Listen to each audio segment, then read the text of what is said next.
Hello guys, welcome in the world of Ayurveda Marathi. आपण आजच्या लेक्चरमध्ये अष्टांग हृदयाचे इम्पॉर्टंट टॉपिक्स बघणार आहोत. प्रत्येक चॅप्टर वाईज त्या चॅप्टरमध्ये कोणते टॉपिक्स तुम्हाला करायचे आहेत किंवा कोणते टॉपिक प्रिव्हियस इयरला most of the ways repeat झालेले आहेत ते टॉपिक्स आपण या व्हिडिओमध्ये बघणार आहोत. ठीक आहे. मग ज्यांनी अभ्यासाला सुरुवात केली नाही किंवा एकदम काहीच त्यांचा अभ्यास झालेला नाही, काही काही असे पण असं ज्यांनी संहितेला ओपन पण केलेलं नाहीये, त्यांच्यासाठी हा व्हिडिओ अधिक हेल्पफुल ठरेल. जेणेकरून त्यांना काय होईल की पहिल्या अध्यायामध्ये कोणते पॉईंट्स करायचे, दुसऱ्या अध्यायात कोणते पॉईंट्स करायचे, ते तुमचे हे पॉईंट्स सगळे क्लिअर होतील. ठीक आहे. आणि त्याचबरोबर रिव्हिजनसाठी पण हा अध्याय खूप हे लेक्चर खूप महत्त्वाचं ठरणार आहे. जसं की तुम्ही पहिला अध्याय ओपन केलाय, त्यामधलं काय करू काय नाही हा क्वेश्चन येतो. फर्स्ट टू लास्ट वाचायचं एवढा वेळ आपल्याकडे नाहीये. मग तेव्हा इथं जे पॉईंट सांगितलेले आहेत ते पॉईंट्स फक्त आठवायचे की हा या पॉईंट्समध्ये मला हे लिहायचंय, या पॉईंट्समध्ये हे लिहायचंय. अशा प्रकारे तुमचं रिव्हिजन पण होईल. ठीक आहे. त्यामुळे जे इम्पॉर्टंट टॉपिक्सचे लेक्चर्स येत आहेत, प्रत्येक सब्जेक्टचे प्रत्येक फॅकल्टी टाकत आहे, ते लेक्चर स्किप करू नका. ते तुमच्यासाठीच आहेत.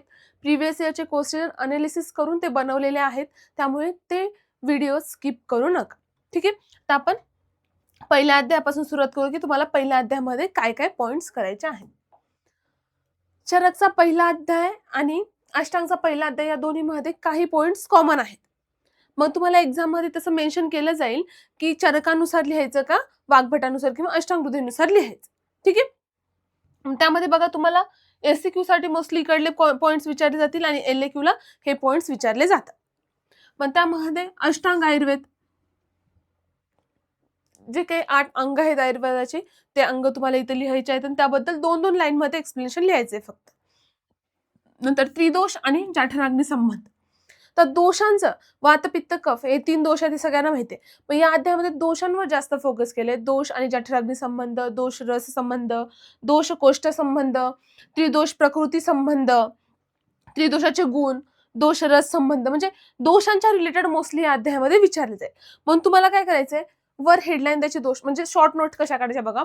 दोष हेडलाईन द्यायची, त्या दोषांचे रसांशी संबंध कसा आहे, प्रकृतीशी कसा आहे, कोष्ठाशी कसं आहे, अग्निशी कसं आहे, एकाच पेजवर सगळे पॉइंट्स बसवायचे, जेणेकरून तुमचं बाकीचं कन्फ्युजन होणार नाही. ओके.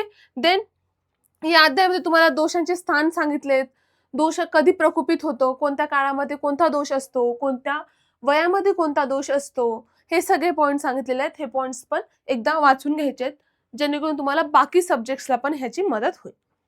इकडं सामान्य विषय सिद्धांत, याच्यावर एलएक्यू येतो. त्यामध्ये तुम्हाला सामान्याचे 3 प्रकार आणि विशेषाचे 3 प्रकार लिहिणं गरजेचं असतं विथ एक्झाम्पल. ओके. देन रोग परीक्षा आणि रोगी परीक्षा. एक्झाम मध्ये आपल्यावर प्रेशर असतं, त्या प्रेशरच्या खाली आपण रोग परीक्षा आलंय का रोगी परीक्षा आलंय हे वाचत नाही व्यवस्थित. तिथं कन्फ्युजन होतं. रोग परीक्षा आला असेल तर रोगी लिहून येतो, रोगी आला असेल तर रोग लिहून येतो. ते कन्फ्युजन क्रिएट करायचं नाही. प्रत्येक वेळेस एक्झाम पेपर वाचणं खूप महत्वाचं आहे. तुम्ही व्यवस्थित एक्झाम पेपर नाही वाचला, चुकीचं लिहून आलात तर जे तुम्हाला येत होतं त्याचे पण मार्क्स तुम्हाला भेटणार नाही. त्यामुळे एक्झाम पेपर वाचणं खूप महत्वाचं आहे. देन चिकित्सा चतुष्पाद, याच्यावर पण एलएक्यू येतो किंवा सेपरेट विचारलं गेलं तर एसक्यू ला पण येतात. आणि व्याधीचं साध्य असाध्यत्व प्रिव्हियस इयरला सलग 2 वर्ष रिपीट झालेलं आहे. ठीक आहे. सलग 2 वर्ष हा क्वेश्चन रिपीट झालेला आहे. मग हे चिकित्सा चतुष्पाद, व्याधीचे साध्य असाध्यत्व आणि सामान्य विषय सिद्धांत, हे तिन्ही पॉइंट दीर्घजीवित या अध्यायामध्ये पण आहेत. तिथलं एक्सप्लेनेशन इथलं एक्सप्लेनेशन हे सेम आहे, फक्त श्लोकांची रचना वेगळी आहे. श्लोक लिहायचे नाही, ज्यांचे येतात त्यांचे श्लोक लिहा फक्त, आणि बाकीचं तुमचं एक्सप्लेनेशन तुम्ही सेम लिहिलं तरी चालेल. ठीक आहे. हे 3 पॉइंट्स त्याच्यावर तुम्हाला एलएक्यू विचारले जातात. ह्या 3 पॉइंट, बाकी हे 3 ते 4 पॉइंट सोडून बाकी कोणत्याही प्रकारचा एलएक्यू या अध्यायामधून बनूच शकत नाही. ठीक आहे. पुढचा बघा, दिनचर्या अध्याय. दिनचर्या अध्यायामध्ये स्पष्ट तिथे डायरेक्ट क्वेश्चन येतो की अष्टांग हृदयानुसार दिनचर्या वर्णन कर. पूर्ण क्वेश्चन आला एलएक्यू बनतो. आणि सद्वृत्त आणि त्याचे दशविध पापकर्म हा पण एलएक्यू ला क्वेश्चन येतो. आणखीन एक, जेव्हा दिनचर्या वर्णन करा म्हणून क्वेश्चन येईल किंवा दिनचर्या अध्याय वर्णन करा म्हणून येईल, तेव्हा त्याच्यामध्ये तुम्हाला ब्राह्म मुहूर्ते उत्तिष्ठते पासून स्नानापर्यंत लिहायचंच, पण सद्वृत्तही याच्यामध्ये लिहायचे. ठीक आहे, पूर्ण अध्याय वर्णन करा आला तर. फक्त दिनचर्या वर्णन करा असं आलं तर तुम्ही फक्त स्नानपर्यंतच पॉइंट्स लिहायचे आहेत. क्लिअर सगळ्यांना? हे दोन्ही पण पॉइंट तुम्हाला LQ ला येतात. दशविध पापकर्माचा श्लोक करायचा आहे, तो खूप महत्वाचा आहे, विचारला गेलेला आहे. नंतर SAQ साठी दंतधावन, व्यायाम, स्नान किंवा अभ्यंग, अभ्यंगाचे फायदे हा क्वेश्चन येतो. ठीक आहे, मग तुम्ही जर संपूर्ण अध्यायच केला असेल तर तुम्हाला हे पण पॉइंट्स क्लिअर होतात. त्यानंतर तुम्हाला स्नान निषेध व्यक्ती लिहा असा पण क्वेश्चन येतो. दंतधावनाचे द्रव्य असा क्वेश्चन येतो. व्यायामाचे फायदे असा क्वेश्चन असतो. ओके, म्हणजे कसे क्वेश्चन असतात ते पण तुम्हाला थोडक्यात सांगते. क्लिअर आहे? दुसऱ्या अध्यायात पूर्ण अध्याय वर्णन करा, सद्वृत्त किंवा हे SAQ चे 3 ते 4 पॉइंट्स तुम्हाला विचारले जातात. ऋतुचर्या, ऋतुचर्याचा कॉमन पॅटर्न कधीच विसरायचा नाही. मग तो चरकमध्ये तस्य स्थिती अध्यायातून येऊ किंवा वाघभटामधल्या ऋतुचर्या अध्यायातून येऊ, 12 पॉइंट्स जे ऋतू लिहिताना जे सांगितले ते 12 पॉइंट्स विसरायचेच नाही. त्याचे व्हिडिओज आहेत युट्यूबला आहेत, ते तुम्ही व्यवस्थित करा. त्या 12 पॉइंट मधले जरी तुम्ही 6 पॉइंट लिहिले तरी तुम्हाला हाफ मार्क्स भेटतात आणि 6 पॉइंट कॉमन आहेत सगळ्या ऋतूसाठी. ठीक आहे, म्हणून ते तुम्ही व्हिडिओ एकदा बघा जेणेकरून तुमच्यातल्या एक LQ आणि एक SAQ त्या व्हिडिओमधून कव्हर होतो. ठीक आहे, एक ऋतू कंपल्सरी असतो, त्यामध्येही तुमचे पेपर मार्च मध्ये येत आहेत म्हणून वसंत ऋतू येण्याचे चान्सेस आहेत. ठीक आहे, किंवा वसंत किंवा ग्रीष्म या दोन्हीपैकी एक ऋतू येईलच. बाकी कॉमन पॅटर्न नुसार बाकीचे ऋतू पण तुम्ही लिहू शकता. त्यानंतर ऋतुसंधी याच्यावर SAQ येतो. हंसोदक हा खूप महत्वाचा पॉइंट आहे. हंसोदक आपण वाचतच नाही हंसोदक काय आहे, परंतु हे तुम्ही एकदा बुक मधून रीड करून घ्या की नेमकं त्याच्यामध्ये काय सांगितलंय. हंसोदकवर SAQ विचारला जातो. मग तेव्हा तो कोणत्या ऋतूमध्ये असतं, कशा प्रकारे ते जल असतं, जलाचं सेवन कधी करायचं असतं, हे सगळे पॉइंट्स लिहिणं गरजेचे आहे. ठीक आहे, हे लेक्चर पॉज करून किंवा हे लेक्चर झाल्याबरोबर आधी हंसोदक ही कन्सेप्ट क्लिअर करून घ्या. देन आदान काळ आणि विसर्ग काळाचा डिफरन्स. ओके, चरकांच्या तस्य शेती अध्याय त्याच्यामध्ये पण हेच पॉइंट्स आहेत, पण तिथं हंसोदक सांगितलेला नाहीये त्यांनी, आणि या अध्यायामध्ये पण तेच पॉइंट आहे. ठीक आहे, त्यामुळे ऋतूचे कॉमन पॉइंट जर तुम्ही केले तर तुमचे दोन्ही अध्याय साइड बाय साइड कव्हर होतात, वेगळं काही करायची गरज नाही. रोगानुत्पादन या अध्याय, हा अध्याय पूर्ण चार्टच्या फॉर्म मध्ये करायचा. ओके, चार्ट मध्ये करायचा आहे, अधारणे वेगचा चार्ट करायचा आहे. चार्ट मध्ये काय काय करणार तुम्ही, इथं वेग लिहिणार, इथं लक्षणे लिहिणार आणि इथं चिकित्सा लिहिणार. ओके, अशा प्रकारे तुम्हाला सगळे वेग लिहायचे आहेत. जर LQ तुम्हाला आला अधारणे वेग लिहा म्हणून, एक्झाम मध्ये 2 पेजेस मध्ये 2 चार्ट करायचे. चार्ट बघूनच तुम्हाला 7 ते 8 मार्क एक्झामिनर देतो. पॅरेग्राफ फॉर्म मध्ये लिहित बसला तर त्याला वाचायला बिलकुल वेळ नाही. ठीक आहे, कळलं?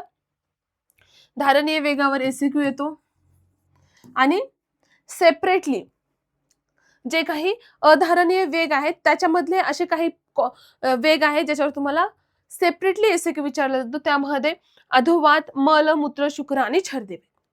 म्हणजे डायरेक्ट SAQ ला येतं की अधोवात वायू वेगाचे धारण केल्यामुळे काय लक्षणे आहेत आणि त्याची काय चिकित्सा आहे, असा डायरेक्ट क्वेश्चन तुम्हाला येऊ शकतो. ठीक आहे, त्यामुळे हे एवढे वेग तुम्हाला स्पेसिफिक चांगले करायचे. ओके, एवढे पॉइंट तुम्हाला रोगानुत्पादन या अध्यायामध्ये करायचे. धारणीय अधारणीय वेग आणि बाकीचे जे 5 वेग आहेत ते करायचे. पुढे द्रव्यादी विज्ञानीय अध्याय आणि अन्न स्वरूप विज्ञानीय अध्याय, हे 2 अध्याय खूप मोठे आहेत आणि त्याचा वेटेज खूपच कमी आहे. ठीक आहे, दोन्ही अध्याय मिळून एक SAQ येणार आहे.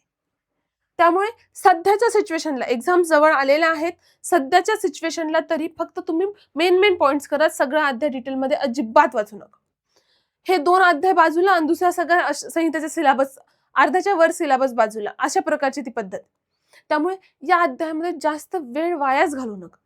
इथं मी जे पॉइंट सांगितले तेवढेच पॉइंट्स करा, त्यातूनच क्वेश्चन्स पडतात. ठीक आहे, आणि ते अध्याय क्लिनिकल पॉइंट ऑफ व्ह्यू महत्वाचे आहेत. जेव्हा तुम्हाला वेळ असेल तेव्हा तुम्ही वाचू शकता. त्याच्यामध्ये पहिल्यांदा जे काही तुमचा तोय वर्ग दिलेला आहे, तोय वर्गामध्ये शीतजल उष्णजल यांचे गुणधर्म आहेत, ते गुणधर्म वाचा. अष्टक्षीर, क्षीर वर्गामधले फक्त अष्टक्षीर वाचा, नाव जरी लक्षात ठेवलं तरी सफिशियंट आहे. घृत वर्गामध्ये फक्त क्षीर वर्गामध्येच पूर्ण घृताचे गुणधर्म येतात, तेवढे वाचा. तीळ तेलाचे गुणधर्म आणि मध्य गुणधर्म, या तिन्हीपैकी एक गुणधर्म क्वेश्चन पेपरला पडतो. आणि अष्टक्षीरचा कधी कधीच क्वेश्चन पडतो. अष्टक्षीर मध्ये कोणते कोणते क्षीर येतात एवढे लक्षात ठेवले तरी तिथं सफिशियंट. ओके. आणि उष्णजल आणि शीतजल तुम्ही एकदा जरी त्याचे गुणधर्म वाचले ना तरी तुमच्या ते लक्षात राहतील आपोआप. थोडंसं कोरिलेट करून वाचलं ना तरी ते लक्षात राहतात, तेवढं हार्ड नाही.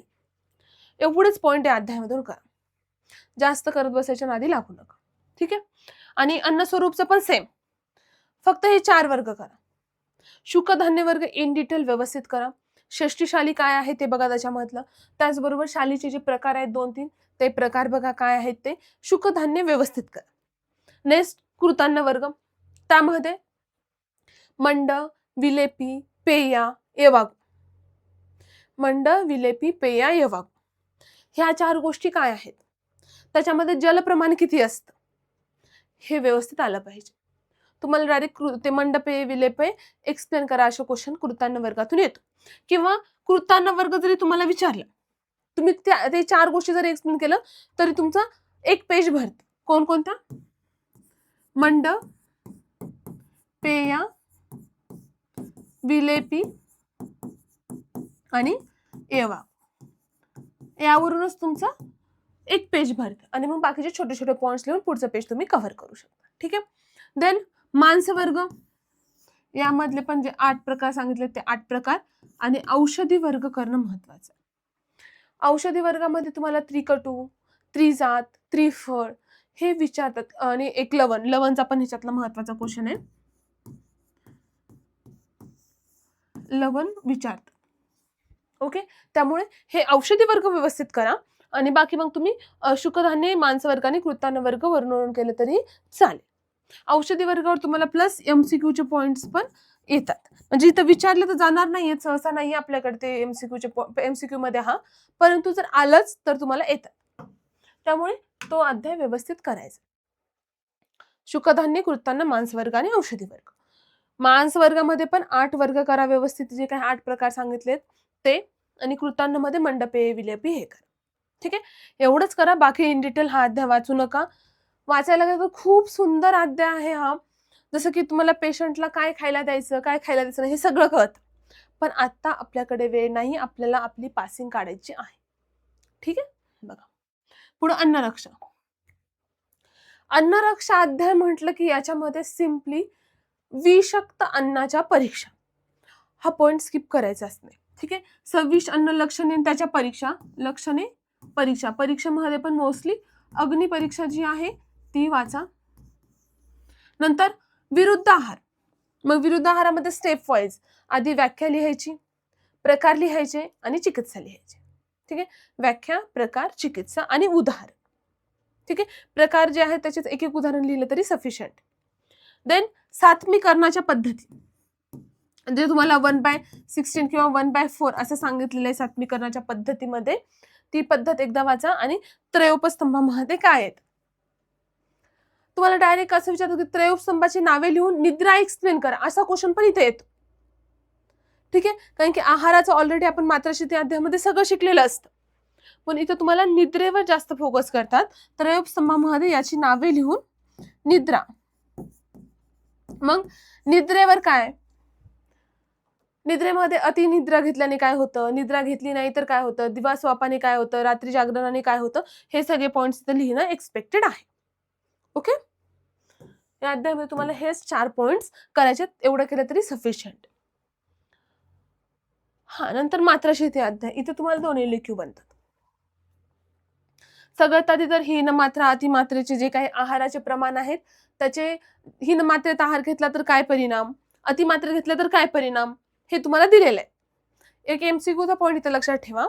हीन मात्रेत जेव्हा आहार सेवन करतो तेव्हा वातदोषाचा प्रकोप होतो छंद. मग ते डायडॅश दोषाचा प्रकोप होता असं देतात, मग ते फिल इन द ब्लँक्स मध्ये वात येते त्याचा आन्सर. तर अलसक, विसूचिका, दंडालसक, आमविष हे आपण खूप सुंदररित्या एक्सप्लेन केलेलं आहे सगळं. ॲपमध्ये तुम्हाला सगळं भेटून जाईल. त्या फोल्डरमध्ये आपण ते सगळं टाकलेलं आहे. आलसक, विसूचिका यांचे 4 ते 5 पॉइंट्स आहेत. त्या पॉइंट्सच्या आधारेच तुम्हाला ते लिहायचं. ठीक आहे. पॉइंट्सच्या व्यतिरिक्त काहीही लिहित बसू नका. जसं की व्याख्या, लक्षणे, नंतर त्याची चिकित्सा, हे पॉइंट्स टाकून लिहायचं. जसं की आता बघा, आलसक तुम्ही लिहित आहात, तर मग आलसकमध्ये फर्स्ट पॉइंट लिहायचा व्याख्या, मग नंतर व्याख्या एक्सप्लेन करायची तुम्ही. ठीक आहे. सेकंड मध्ये लक्षणे, मग तुम्ही लक्षणे एक्सप्लेन करा. थर्ड मध्ये चिकित्सा. असे 1, 2, 3 पॉइंट टाकल्यानंतर एक्झामिनरला वाटतं की बापरे, ह्या लेकराला येतं. पण जर तुम्ही पॅरेग्राफ लिहिले तर एक्झामिनरला कळणार नाही की तुम्ही कुठे काय लिहिले. ठीक आहे. पण अशा पद्धतीने लिहायचं. नंतर अजीर्ण. अजीर्णवर LAQ असतो.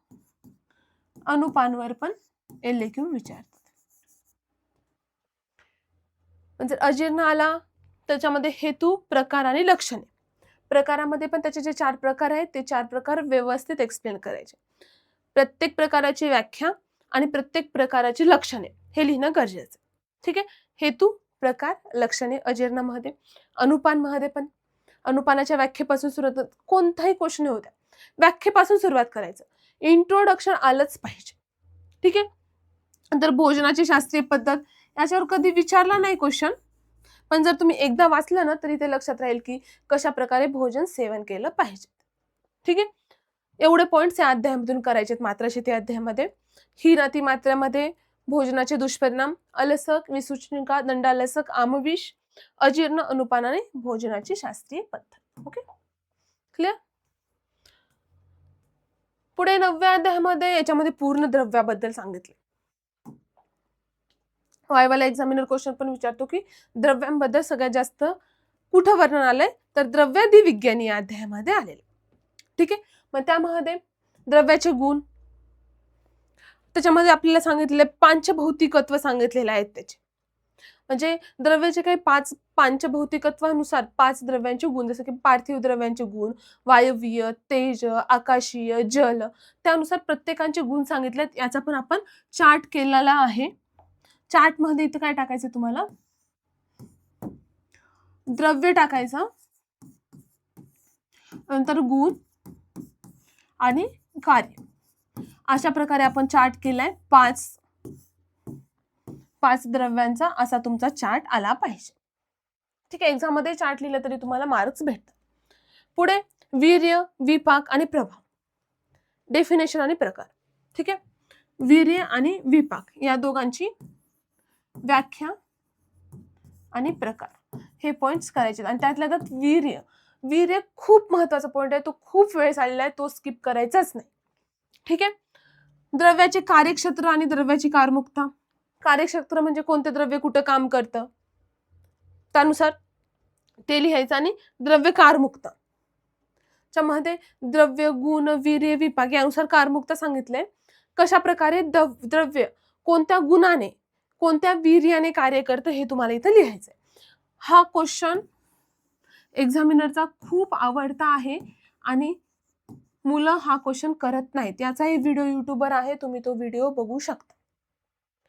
जेव्हा द्रव्याची कारमुकता क्वेश्चन होतो तेव्हा आपल्याला हा क्वेश्चन पडतो की हा कोणत्या अध्यायामध्ये आलेला आहे, त्यामुळे हे तुम्ही करायचंच. ओके. तर सामान्य आणि विचित्र प्रत्याहारबद्ध द्रव्य, प्रभावाचे जे प्रकार सांगितले त्यामध्ये तुम्हाला हा एक चार्ट आहे. तुम्ही जर गाडगे सरांचं बुक वापरत असेल तर त्यामध्ये अध्यायाच्या एकदम शेवटी लास्टला चार्ट आहे सामान्य आणि विचित्र प्रत्याहारबद्ध द्रव्यांचा. तेवढा चार्ट करायचा आहे. आपण इथं असे पॉइंट्स कव्हर करतोय जे प्रिव्हियस इयरला पडलेले आहेत, परंतु प्रिव्हियस इयरला पडलेल्या क्वेश्चन्स मध्ये असे ऑड क्वेश्चन्स होते जे की स्टुडंटला विचार करायला मजबूर करतात की हे क्वेश्चन्स कोणत्या अध्यायातले आहेत. असे हे पॉइंट्स इथं घेतलेले आहेत, ते पॉइंट्स तुम्हाला करायचेच आहे. ओके. तर हे रसांचे पांचभौतिकत्व यावर SAQ आणि एक रस असतोच एक्झामला. 9व्या अध्यायावर LAQ आहे. तर रसांचे पांचभौतिकत्व प्लस एक रस, त्यामध्ये मोस्टली मधुर रस, मधुर, कषाय आणि लवण हे 3 रस असतात मोस्टली. ठीक आहे. मधुर, कषाय आणि लवण यापैकी एखादा रस येतोच. बाकी तुम्हाला जे काही रस लिहितानाचे 5 पॉइंट सांगितलेले आहेत त्या 5 पॉईंटच्या आधारेच तुम्हाला प्रत्येक रस लिहायचा. ओके. आपण ऍपवर प्रत्येकांचे कसे पॉईंट्स आहेत, मेन हेडिंग्स काय आला पाहिजे आणि त्याच्या खाली कोणते पॉईंट्स आले पाहिजे हे एक्सप्लेन केलेलं आहे. ठीक आहे. त्या प्रकारे जर तुम्ही पेपर लिहिलात तर तुम्हाला खूप चांगला स्कोर मिळू शकतो.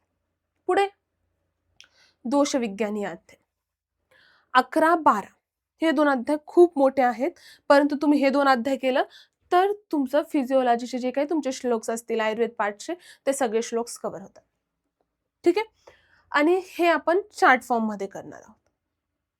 तर ह्याच्यामध्ये पण दोषांचा काय करायचा, चार्ट करायचा सरळ सरळ. त्याच्यामध्ये आता बघा हा चार्ट, ह्याच्यामध्ये इथं दोष, नंतर त्यांचे कार्य, वृद्धी लक्षणे आणि क्षय लक्षणे, असं तुम्हाला दोषांचा चार्ट करायचा. दोषांचा चार्ट करायचा. ओके. हे दोषांचा चार्ट झाला, इथपर्यंत आला. मग पुढच्या पेजवर दोष झाले, नंतर मग मलाचे सेम चार्ट तुम्हाला याच फॉर्मॅटमध्ये करायचा आहे. धातूंचा सेम चार्ट ह्याच फॉर्मॅटमध्ये करायचा, जेणेकरून तुमचा वेळ वाचेल. बघा हार्डली चार्ट्स बनवायला तुम्हाला अर्धा ते 1 तास लागेल, रिव्हिजनला 10 ते 15 मिनिट्स लागतील. आता वेळ गेला तरी चालेल, पण एक्झामच्या आधी वेळ महत्वाचा असतो. ओके. म्हणून दोष, धातू, मल यांच्या प्राकृत कार्य, वृद्धी, क्षय आणि अवस्थानुरूप चिकित्सा, जिथं शक्य असेल तर चिकित्सेचा तुम्ही एक कॉलम तिथे वाढवू शकता. तर अशा फॉर्मॅटमध्ये तुम्हाला चार्ट करूनच हा अध्याय करायचा आहे, नाहीतर हा अध्याय खूप मोठा आहे. हा अध्याय करायला 2-2, 3-3 तास जातात स्टुडंट्सचे. ज्या ट्रिक्स सांगते त्या ट्रिक्सनुसारच तुम्ही हा अध्याय करायचा आहे. ठीक आहे. जर तुम्ही चार्ट्स केले तर हार्डली 10 ते 15 मिनिटांमध्ये तुमचा हा पूर्ण जे काही आहे ते कव्हर होईल. आणि मग राहिलेले 2 पॉईंट, आश्रय भावला हार्डली 5 मिनिटं तुम्हाला लागतात आणि ओजला 15 मिनिटांमध्ये होतं. म्हणजे 40 ते 45 मिनिटांमध्ये हा अध्याय कव्हर होतो, जिथे तुम्हाला 2 ते 30 तास लागणार होते. ठीक आहे. या अध्यायामध्ये तसं चार्ट करा. ओजचे पण तुम्हाला पॉईंट सांगितलेले आहेत, त्या पॉईंटवर ओज डिटेल करा. ओके. ह्या अध्यायामध्ये तुम्हाला कशा प्रकारे करायचे आणि कोणते इम्पॉर्टंट पॉईंट्स आहेत ते सांगितले, कारण की हे जे अध्याय आहेत ना ते खूप मोठे अध्याय आहेत आणि ह्याच्यामध्ये काय होतं की एवढे मी कसं करणार या नादामध्ये त्या अध्यायामधले पॉईंट स्किप होतात. त्यामुळे फक्त 3 पॉईंट करायचे आहेत, दोष, धातू, मल यांचे चार्ट, आश्रय भाव आणि ओज. ओके. 12व्या अध्यायाचे सेम आहे. 11-12 मधून एलएक्यू असतातच हमखास. 12व्या अध्यायामधून पण तुम्हाला चार्ट करायचे. सिम्पली स्थानाचा एक चार्ट करायचा, वात, पित्त, कफ लिहायचं आणि इकडे स्थाने लिहायचे. ओके. इथं थोडे 2-3 चार्ट करावे लागतील तुम्हाला. चार्ट का म्हणते मी, कारण की तुम्हाला नंतर वाचायला जो काही वेळ आहे तो वेळ वाचेल. संहिता असं नाही की संहिता खूप बोरिंग आहे, खूप वाचावं लागतं, खूप थेरी, असं नाहीये. तुम्ही कसं त्याच्यामध्ये इंटरेस्ट डेव्हलप करता त्यानुसार तुम्हाला संहिता साथ देते. ठीक आहे. त्याच्यामध्ये तुम्हाला पहिला चार्ट स्थानांचा करायचा, दुसरा प्रकाराचा. म्हणजे प्रकाराचा कसा, वाताचे प्रकार, वाताच्या 5 प्रकारामध्ये त्याचे स्थान, त्याचे कार्य, पित्ताचे 5 प्रकार, स्थान, कार्य, कफाचे 5 प्रकार, स्थान, कार्य, असे चार्ट्स करायचे. देन चयादी अवस्थेमध्ये ऋतूनुसार. ठीक आहे. कोणत्या ऋतूमध्ये कोणता दोष वाढतो, कोणता दोष प्रशम होतो आणि कोणता दोष त्याच्यामध्ये चय होतो त्यानुसार. तर विकृत स्थिती यांचे श्लोक करायचे, विकृत स्थितीचे महत्वाचे आहे त्याचे श्लोक. हे इतके पॉइंट्स तुम्हाला करायचे आहेत. ओके. एवढे पॉइंट्स केले तरी तुमचा अर्धाच टॉपिक कव्हर होतो. जेव्हा आम्ही युजीला होतो तेव्हा 12वा अध्याय तर एकदम लास्टला ठेवला होता, पण जेव्हा एक्झाम जवळ आल्या तेव्हा कॉमन पॉइंट्स काढले तेव्हा कळलं की हा अध्याय खूप छोटा आहे ऍक्च्युअल मध्ये, कारण की या अध्यायातलं सगळं येतं आपल्याला. तिकडे आपल्याला जे काही क्रिया शरीर आहे, क्रिया शरीरमध्ये ऑलरेडी वृद्धी, क्षय यांचे श्लोक झालेले असतात, त्याचबरोबर दोष झालेले असतात, चय, प्रकोप, प्रशम ह्या अवस्था झालेल्या असतात. फक्त इथे एक रिव्हिजन द्यायचे तुम्हाला 11-12 अध्यायाला. ठीक आहे. हे तुम्ही चार्ट फॉर्म मध्ये करा. बाकी उरलेला प्रश्न त्रिहेतू आणि त्रिविध मार्ग. त्रिविध हेतू, त्रिविध मार्ग, त्रिविध हेतू एलएक्यूचा पॉइंट आहे, त्रिविध मार्ग हा एसक्यूचा पॉइंट आहे. हे महत्वाचे आहे. त्यानंतर दशविध भाव, दशविध परीक्षा भाव, दशविध पापकर्म वेगळे. अहिंसा, असते ते दशविध पापकर्म कुठं बघितले, दिनचर्या अध्यायामध्ये, आणि ते दशविध परीक्षा भाव वेगळे. ठीक आहे. दशविध मध्ये कन्फ्युजन नका करू. नंतर व्याधीचे प्रकार, हा जास्त विचारला गेलेला नाही, पण या अध्यायामध्ये एक पॉइंट आलेला आहे परतंत्र स्वतंत्र व्याधी म्हणून, तो एक चार्ट बघितला तरी सफिशियंट. ओके. हेतू मार्ग, त्रिविध हेतू वेगळे, त्रिविध मार्ग वेगळे. ठीक आहे. त्यानंतर व्याधीचे प्रकार आणि दशविध परीक्षा पाहू. चार्ट मध्ये तुम्हाला हे 3 ते 4 पॉइंट चार्टच्या फॉर्म मध्ये बसवायचे. हा अध्याय जर अशा फॉर्म मध्ये तुम्ही आता अभ्यास केला तर तुमचे 2 तास जातात, फिक्स आहे. 2 नाही 2.5 तास जाते. पण एक्झामच्या आधी अर्ध्या तासामध्ये याचं रिव्हिजन होतं. ठीक आहे. मग तुम्हाला एक्झामच्या आदल्या दिवशी 2-3 तास देणं परवडेल का आता 2-3 तास देणं परवडेल, ते तुमचा निर्णय आहे, तो तुम्ही घ्यायचा. ओके. नंतर दोषोपक्रम आणि अध्यायाच्या नावामध्येच आहे, दोषांचे उपक्रम सांगितलेत, वातोपक्रम, पित्तोपक्रम आणि कफोपक्रम. हे तिन्ही उपक्रमापैकी एक उपक्रम पडतो एक्झामला, त्यामुळे करायचेच आहेत. श्लोक केले अगदी उत्तम, नाहीच केले श्लोक तर आणखीन एक आयडिया आहे आपल्याकडे. बघा काय करायचं, एक वाताचा उपक्रम घेऊ, वातोपक्रम. मग जो काही वातोपक्रमाचा श्लोक आहे त्या श्लोक मध्ये बाह्य उपक्रम सांगितलेत काही आणि काही अभ्यंतर उपक्रम सांगितले आहेत. ओके. मग बाह्यच्या खाली बाह्य लिहायचे, जसं की स्नेहस्वेदन बाह्य उपक्रमामध्ये येतं. अभ्यंतर मध्ये जे काही द्रव्यांचं स्नेहपान करायला सांगितले, आहार विहार सांगितले, ते अभ्यंतर मध्ये येणार. सेम वातोपक्रम, पित्तोपक्रम, कफोपक्रम त्यांचा फ्लो चार्ट मध्ये तुम्ही एका पेजवर लिहून ठेवा. लिहून ठेवल्यानंतर आपोआप तुम्ही 2-3 वेळा जेव्हा वाचाल ना तेव्हा आपोआप तुमच्या लक्षात राहणार. कारण की आता तुम्ही 13व्या अध्यायापर्यंत आलात म्हणजे तुम्हाला वात पित्त यांच्या कन्सेप्ट क्लिअर आहेत, त्यांचे गुण क्लिअर आहेत, कशाने वात वाढतो, कशाने पित्त वाढतो, कशाने कफ वाढतो माहितीये, ह्याचा प्रशमन कसं होतं हेही माहितीये. त्यामुळे चार्ट करा, सारखं वाचा, तुम्हाला लक्षात राहील. नंतर दोषांच्या गती, हे खूप महत्वाचं. दोषांच्या गतीमध्ये शाखा गती आणि कोष्ट गती. ओके.